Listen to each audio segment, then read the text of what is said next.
सब मामा की शान कहते हैं, आज मैं आपको बाप की शान सुनाऊंगा। वखरे जग तो रुतबे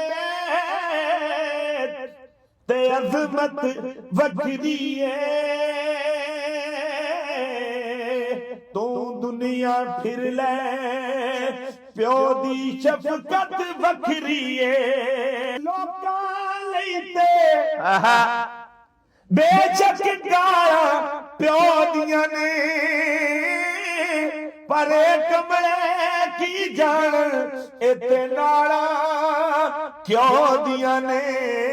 बाप फिरां दे ताज मुहम्मद ते मावा ठंडियां छावां। नबी अलैहिस्सलाम नूं जदों वालिदा माजिदा दी शान याद ने सताया, नबी अलैहिस्सलाम दी अखां मुबारकां च आंसू जारी हो गए कि रब भी आखे मूसा अज तू समझ के आ, रब भी आखे मूसा अज तू समझ के आ,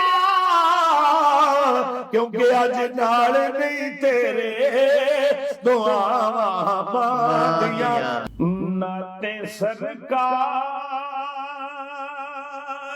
की पढ़ता हूँ मैं।